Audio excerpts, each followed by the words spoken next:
everybody. I'm Lauren. I'm Emma. And you're listening to the Oakview.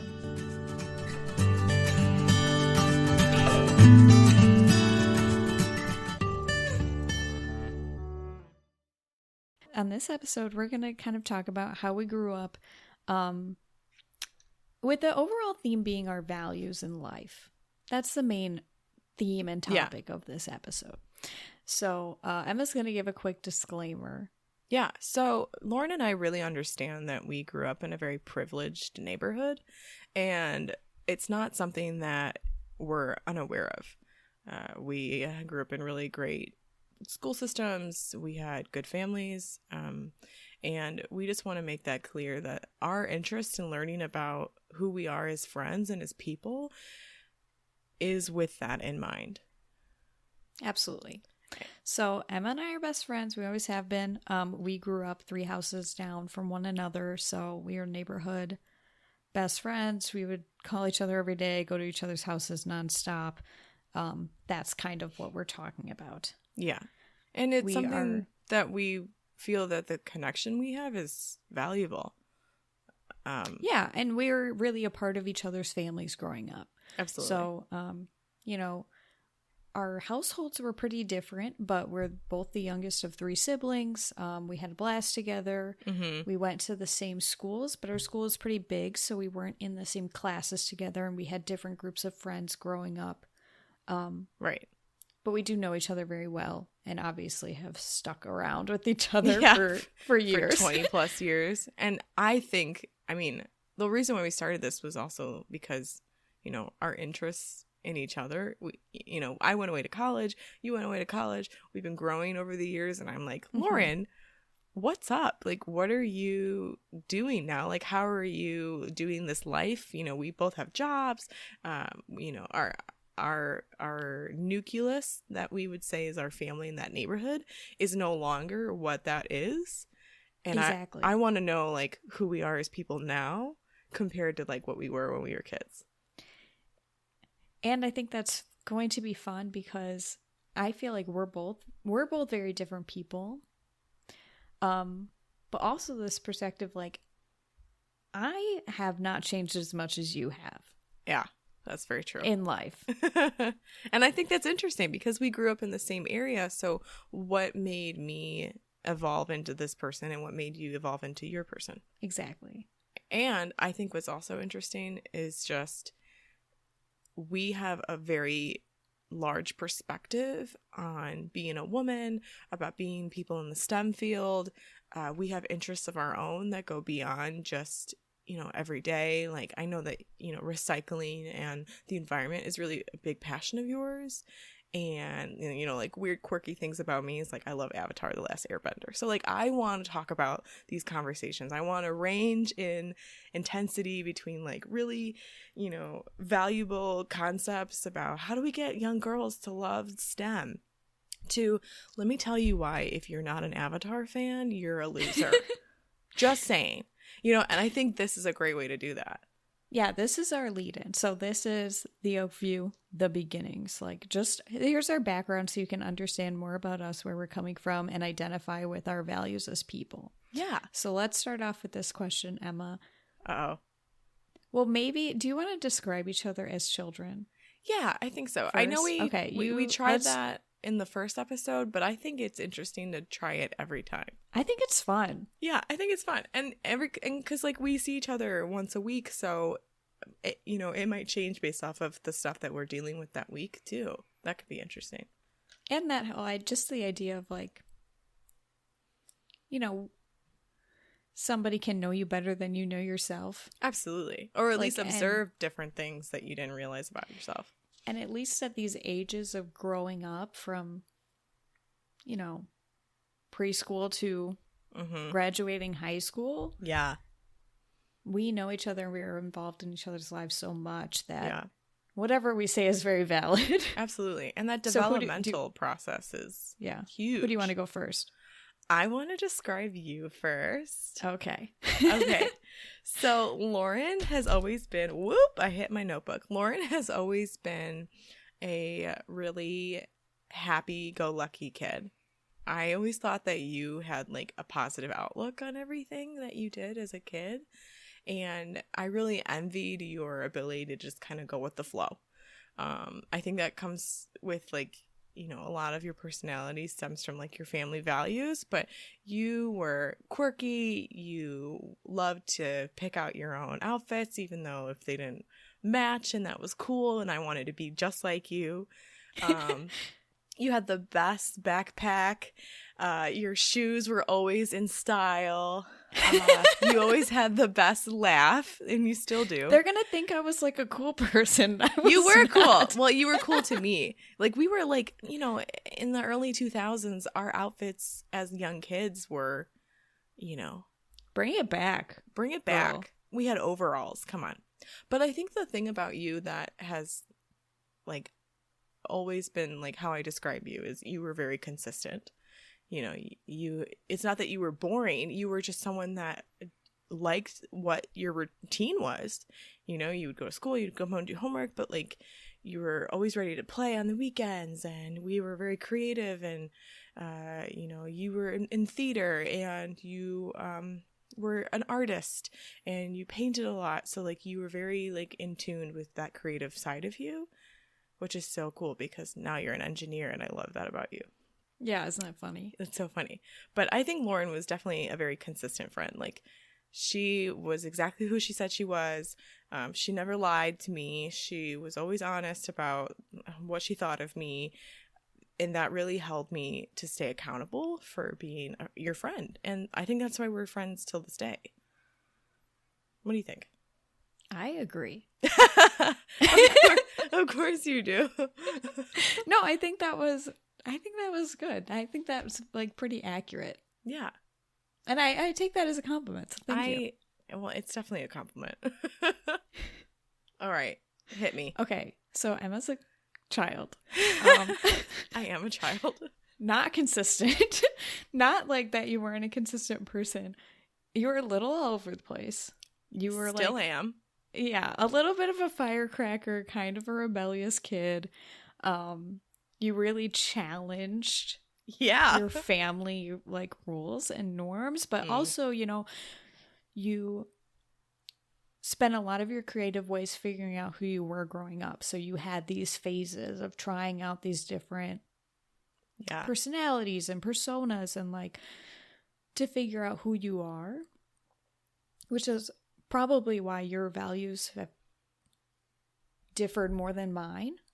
Totally. But you were just so sure of yourself. You were a very confident person, very confident kid. You would just say it like it was.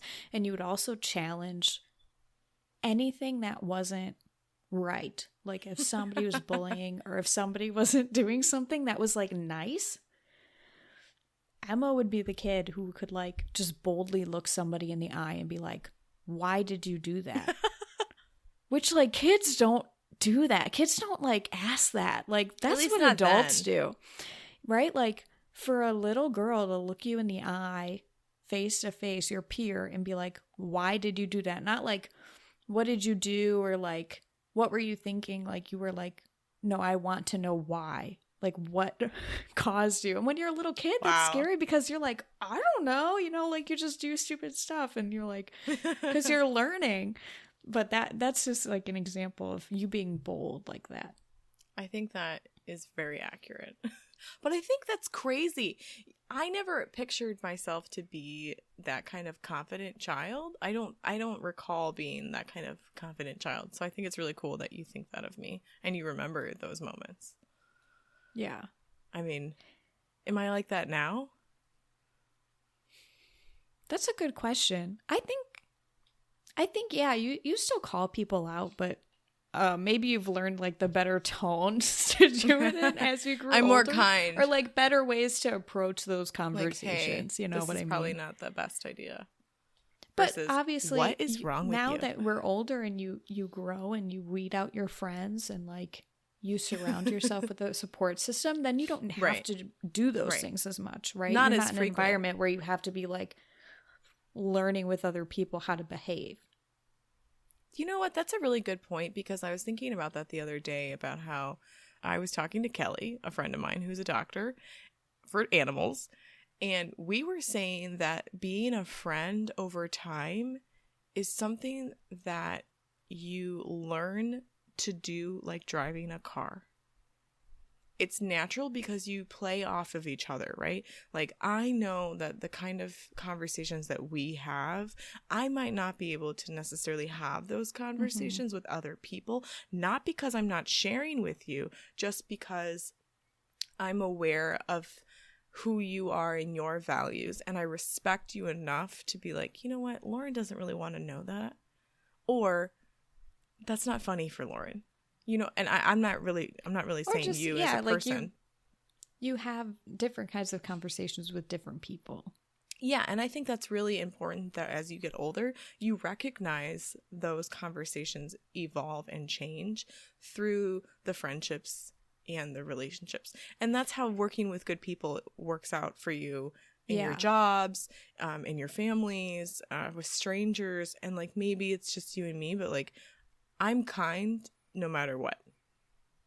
Exactly. So you're talking about learning how to have long-lasting friendships in life. You know, you kind of learn like driving a car, riding a bike, whatever. Like, you have to figure out how to maintain these things. Do you think it gets harder or easier?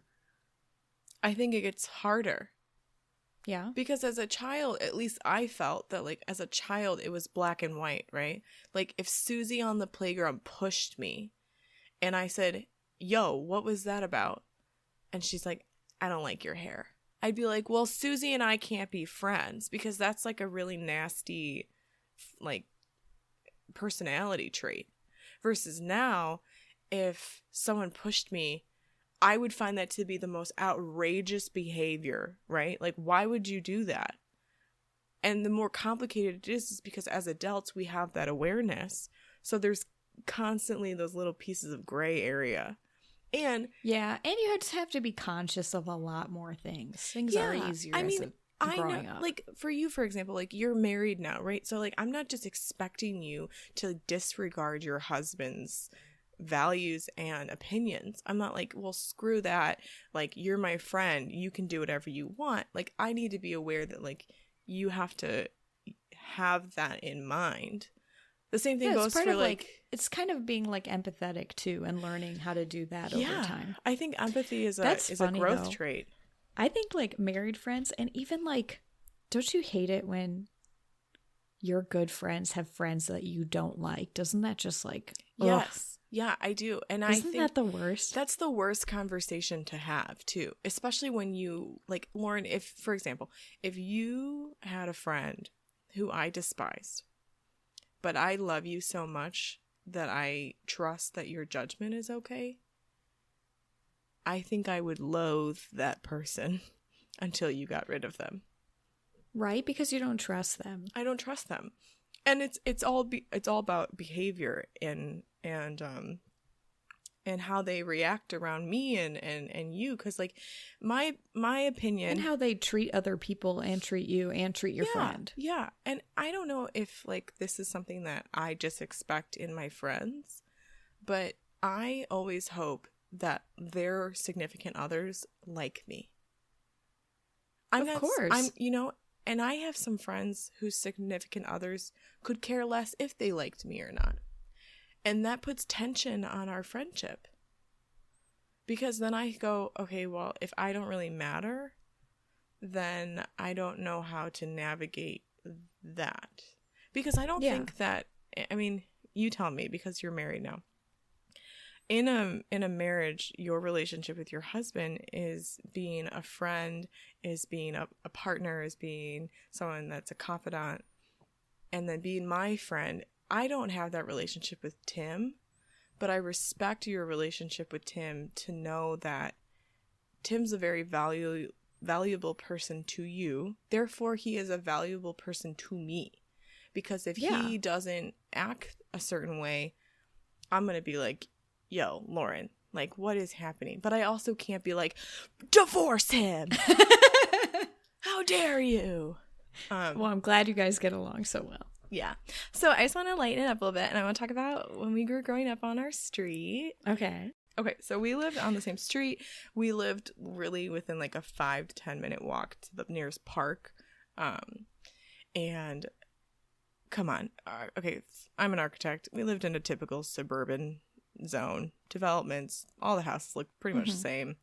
If not, they're mirrored to each other. So, like, you can imagine. But we went to the same preschool. We went to the same grade school. We went to the same middle school. We went to the same high school. And I love that all the common ground we had was the location that we grew up in, because we got to be friends with other people in the classes that we were in. And, like, I was in marching band and band class. And, that took a significant amount of time with me, so I made different friends. Is there any clubs? Right. We had our different. I don't remember the clubs that you were a part of. We did. I did theater until high school. In high school, I did some science-based clubs. Oh yeah. And all sorts of things. I was really like an involved student. I've always been a good student like that. Yeah. Let's talk about though our families a little bit. Okay. Because Emma and I, although we grew up very similar with the same education, a major difference that we have is our kind of family environment, I'll say. Okay, totally. I mean, I agree. My parents were a little hands-off. We didn't get grounded. Very active family, I would say. And we had a lot of family around. Can you describe what you mean by active? Oh, just like always busy, always running around. Not like running. We never sat still, really. Like, my brothers were involved in a lot of sports. It was a lot of like go, go, go. Yeah. But it was like a fun household, like my parents were like the fun parents in the neighborhood or whatever. I agree 100%. Yeah. Do you want to describe yours? Yeah. So, I think what's important is that me and Lauren are the youngest of our families. She has 2 older brothers. I have 2 older sisters. So that in itself kind of describes the difference. Like, yeah. My parents, they treated us really delicately. When we were younger, it was very clear that like we were treated tough. Like, my dad was like, no leeway, if that makes sense. Like, you were home at a certain time, you were following the rules, you did your chores on Saturday morning, you woke up at a certain time, you went to church. Then as we got older, it was more like, oh, they're dainty women, we have to protect them. So it was a lot of strict rules in my house. Their love and kindness was out of safety. They were always concerned about where we were, when we were going. Lauren could curfew, curfews. Like, Lauren could literally go to the theater and see a movie at any time in the day, and I have to have like 2-week notice advance permission about a movie I didn't know about until that day. Yes. And, or like, kids growing up would always be like, hey, do you want to have a sleepover? And I'd be like, okay, so you have to ask my mom, because if I ask my mom, she'll say no. But if you have to have your mom call my mom. Right. Because my mom didn't like let that happen. Like, it wasn't really a carefree kind of zone. Now, I think they loved me very much. Like, extraordinary. Oh, absolutely. All out of safety, all out of caution. Yeah, but it was a very like helicopter type parenting. And I think honestly that made me very envious of you. Do you think that's why you're so rebellious? I mean, have you seen my body? I have tattoos everywhere. Like, yes, I definitely think that the bubble that we grew up in our small community, like, encouraged me to leave, run away. But how do you feel that now as an adult and you're starting your career? You don't live in the same town, but you're pretty close by. I didn't plan to move back. Does it like freak you out? It does freak me out. It's funny because, I got this job offer and I've been working with them for a couple years as an intern, and they were like, you know what, we really want you full time. And I was like, I've been living in Minnesota for 6 years. I don't know if I'm ready to come back to our hometown. And like living in this state is like, the proximity to my family now is like really intense. And like I love them, but like so like my oldest sister has 2 kids and they live close by to my family, and then my other sister still lives over in Minnesota. So like being here is like it's kind of like a family reunion. Like they give me enough space, which is good, but I definitely see the challenge of like resulting back to when I was a kid and I'm like, hey, you guys want to hang out? And I'm like, whoa, put the brakes on that one, girl. You can't do this every week. But I think it actually, I'm not going to toot my own horn, but beep, beep. I feel that my rebellious kind of childhood encouraged me to like push boundaries. Like I'm more brave. Yeah, you really figured out who you are. Yeah, I figured out who I was as a person, but I also figured out what kind of friend I wanted to be. Like, but I think you had to do that through being rebellious to give yourself the room and the space that you needed. Yeah, to figure that stuff out. Nobody told me no when I moved to college. Whereas in my environment, I kind of had the space to figure that out. Yeah. More growing up, so that when I went to college, I was like a little bit like more confident in like who I was and my values. Absolutely. Which, you know, take it or leave it. Like that could be a good or bad thing for anybody. Well, I wasn't that way, and in college is the place where that happened for me. Like you grew through that to that moment, and I didn't start until that moment. And like college was crazy. Like I was a typical college student. I was not. And you were not. And like, because I had some things figured out, but I'm definitely not the norm for that. No. I don't think so. But I also don't think that's a bad thing. Like, yeah. I'm not saying that people need to be the weirdo in college. Yeah, let's talk a little bit about, so what values did you have as a kid? And what values do you have now as an adult? And have they changed? Or what is the difference? Okay. Yeah, I like that. Do you want to go first? Okay, mine's a little dead nuts. It's pretty easy. It was like, I am a good girl. I was a goody two shoes. I still am as a grown adult. I don't know what got in my head during elementary school when they said don't do drugs and be polite and the golden rule, but I was just like, yep, got it, check, done. Like no questions asked. Like I was like, yep, that sounds like being a nice person to me. Like, that's easy peasy, right? Yeah. And I really just stuck to those. Like, I don't do wrong things. And I think I kind of like I had this room and I didn't want to disappoint my parents and like make them have to punish me or anything, you know. And I kind of looked at my brothers. My brothers were kind of really rambunctious. They were twins. They were all over the place, you know. Mm-hmm. They made their mistakes. They did some, you know, normal teenage drama things. And I think I kind of saw that and I was like, you know what? I'm good. Like, I don't really like need those things in my life. And I'm pretty like confident in who I am. And like peer pressure is never something that sways me. Like I am immune, like strong as nails, like cannot like break this force field that is around me and my values of just like being a good person. You know, I really value respect, trust, communication. And I can see that in other people too. I think that is an incredible characteristic though to have, don't you think? Like you were able to see things happening around you and decide at a young age like, hey, like that's not for me. Like that's pretty mature for a young kid. And I think I kind of always was, you know. I was always like I didn't mind hanging out with adults, like with my parents' friends or whatever. Like I'm a boring person. Like you were like, not. But I just figured these things out at a young age. I said, yeah. I don't want to cause trouble. Like, and maybe that's like me just being timid and boring and like, but like I was boring though. I was okay with those decisions that I made at a young age.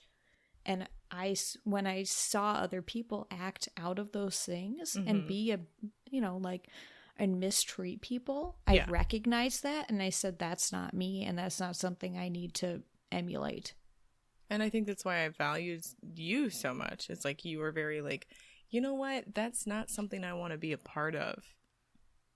So yeah, right. no And like thanks. anybody who knew me, you know, like in middle school or high school or now or in college, like, yeah, like my levelness of like quirkiness or whatever has changed, but Right. not really like who I am.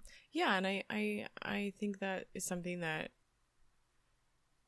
I don't necessarily think it's not normal, but I do think that you were able to grow into your person quicker than most young children and young adults.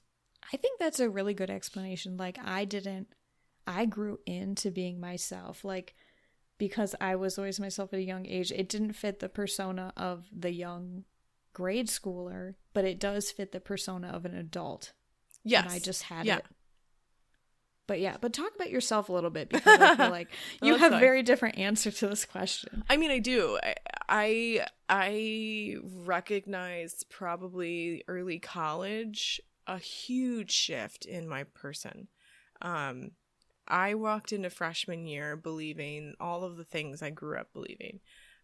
Specifically, like, you know, I hate to say it, but like really conservative values that I don't follow anymore. And I'll even interject for a second, because I did say like you were the confident like kid. So whatever phase you were going in, you were like, this is it. You were like, this is it. This is who I am. You were like, yeah, I was, you know, so always so bold. And you were so like so into it to the core that you were like, this is the person I am, and this is like, and you were confident, which, you know, props to you for being able to change that too and learn and grow. Yeah. And I think I kind of appreciate that part of me, because I was able to say, you know, in this moment, this is who I am. And every time that moment changed, I was still saying, in this moment, this is who I am. Mm-hmm. And I wasn't like unsure of that. I was unsure of like what was the most important thing for me, because when we grew up, like, you know, we were churchgoers, we were, you know, we were respectful kids, like we, you know, we believe in following rules at all costs. I'm a huge rule follower now. I hate breaking rules, and that goes for things like crossing the street. And people make fun of me for this at work. Like, I like to do things in a specific way because I know that it's efficient for me. I can get done quickly. But in my social settings, like, I mean, I have tattoos all over my body. I dabbled in drugs and alcohol in college. I occasionally still do that now. You know, like, those are the rules that I'm like, meh.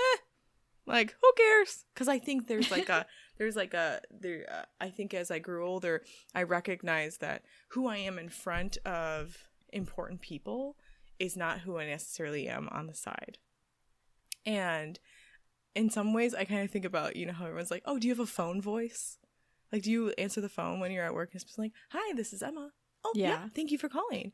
Like, I think sometimes I emulate a phone voice for my office because I don't want people at work to know me, because I'm afraid that, like, that's a temporary relationship.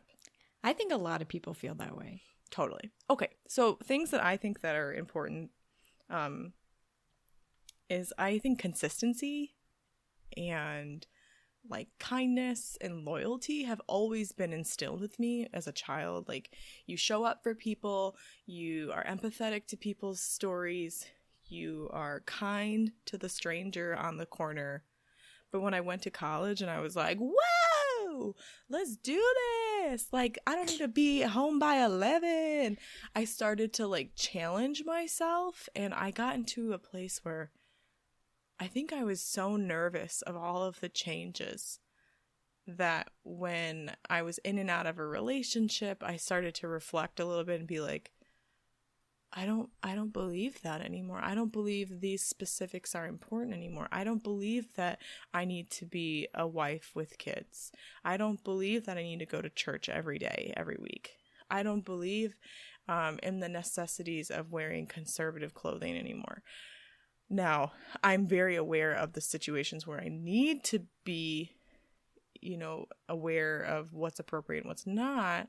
But, like, man, when I was a kid and I used to say things like, I can't wait till I grow up and I get married at 22 and I have kids and we're going to be, Jesus lover. And like, there's nothing wrong with that.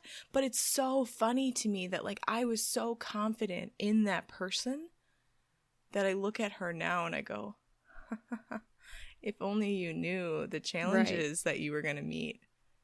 You had no idea. Do you think you've kind of reverted back to those original values, or do you think they've like... I think a lot of the extremities that I encountered in college, there was a part of me, that rebel part of me, that like fought against it so hard. Like, I didn't want to be like my parents because I was so afraid of feeling like that helpless kid when I was growing up who didn't have any like say, and I didn't, and there were so many rules, right? But now as an adult, I'm like, I love that my mom is so organized and so caring of other people. Like, the amount of things that she donates in her time to charities and volunteers on weekends for other communities. I never noticed that in her. Or just your friends, right? Oh, yeah. I mean, yeah. Absolutely. Like, I think that the people I surround myself now is a lot to do with my family. I think, the values I have in finances, just doing the right thing, that comes from my family. But I think I've had to go through that crazy, no, I don't want this stage in my life to come back and say, you know what, these are the things I do want. Thank God I have perspective. I understand that like there are different values in the world that need to be altered. Modernization, technology, those things are what makes me say like, okay, I have changed. Good. I'm not just like who I am because my parents are who they are. And I think it's going to be even more interesting as we even get older to see what your opinions are in the next 10 years, right? Oh my gosh, yeah. Isn't that funny? Because so like funny. On my flip side, I'm like, I'm probably not going anywhere, right? I have like 25 years of the same. I think one day if you and Tim decide to have children or like get a dog or something, like I'm going to push to have their values be mine. Just to fight the traditional norm. I don't know. I think this podcast is really fun for you and me because we're always those, like, we're the late night talkers, right? Like every time I come over to your house or like you hang out with me, like somehow a 2-hour conversation ends up to a 4-hour conversation. I know, we get into trouble. We get into so much trouble. And like, I think this is a great way for us to like pinpoint a topic in a theme in our life that we are really interested in, discuss the importance of it, and then cut it off. Yes. And I think our conversations have so much more value than, your just your good friends or your normal friends. Yeah, like I of agree. Surface level, like niceties and small talk. Can like we talk about that?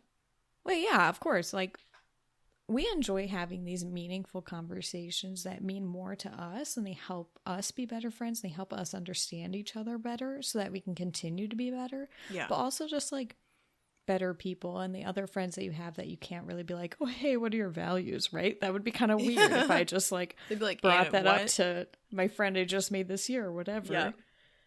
Yep, I agree. Do you know what? I think it's interesting about that is like what you said earlier just now about surface level. I have learned, I'm not going to say why, because there is a why, because I feel like if I say why, it's going to put people into a box. When I went to school, I met people who were surface level everywhere I went because of the environment that they grew up in. And when you met these people, you were so confused as to why they weren't able to extend their relations, right? So like, I'm trying to make friends. I go to everyone's trying, you know what I mean? Like you're going to college and you're trying to like, you're trying to branch out and like meet new people and have these really great relationships. And those particular people are like, you know what? My friends list is full. You can't be here. Or you have these friends that you've been friends with for years, but they don't necessarily want to like evolve in that friendship with you. They don't want to really grow and expand. They're just comfortable with the state that they're in and aren't interested in like connecting on a deeper level. Yeah. And doesn't that make you so mad. Like, it pisses me off.